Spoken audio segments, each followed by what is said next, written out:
The fate of a rodeo that's supposed to be held at Petco Park in January is now in the hands of a civil court judge. CBS 8's Kelly Hassedall joins us live from the Hall of Justice to explain. Kelly.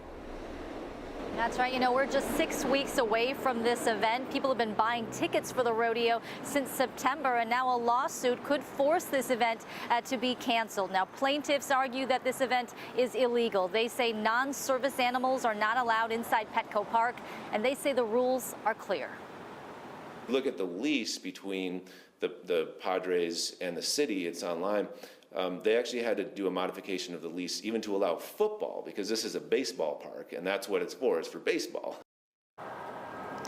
And that was Brian Pease, attorney for the Plaintiffs, Animal Protection League, and Showing Animals Respect and Kindness. Now, today they asked the judge to issue a temporary restraining order to halt ticket sales, but the judge wasn't ready to do that. Now, he agreed to give the respondents, the Padres and C5 Rodeo, the company putting on the event, more time to put together their formal arguments. He set a hearing for 2 weeks from now. Now, the plaintiffs say C5 Rodeo is cruel to animals, that they use shocking devices and bucking straps. The judge wasn't interested in any of those arguments today. He was focused on that argument that the Padres are violating city code, which states non-service animals are not allowed inside the ballpark or in the public walkways around the park. So for the first time, we heard the Padres' response.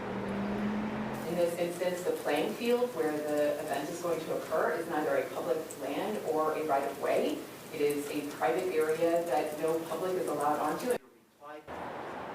And so, as you heard the attorney for the Padres say, the animals will be on the ball field, which she says is a private area because the general public isn't allowed to just run onto the field during a game. And if they do, they're escorted off. She also argued the animals will be staged in private parking lots before the event, so they won't be using public facilities. However, the plaintiffs argue that the whole ballpark is a public facility and that the city code doesn't distinguish and specify private versus public areas within the building. So back out here live, another hearing has been scheduled for December 14th, and that is really going to be a key date because if ticket sales are halted, that is at that date, it's going to be very difficult for this event to move forward as scheduled. Heather and Carlo. Yeah, boy, and we are getting awfully close to the date of this event happening. Kelly, has an application been submitted to the city for this event?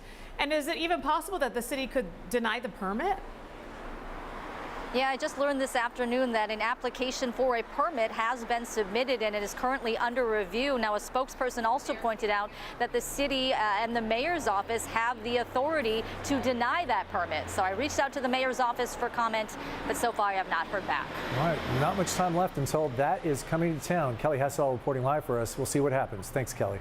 It's interesting that they would be selling tickets for an event that they don't have a permit for yet. You wonder what the process was and if there was a mistake there. I'm not sure if there was. The court will play that out, but it is one of those things that makes you go, really? Yeah, I'm not exactly sure, like you mentioned, the order of how this all works, but certainly a lot of questions. All right, we'll see what happens next.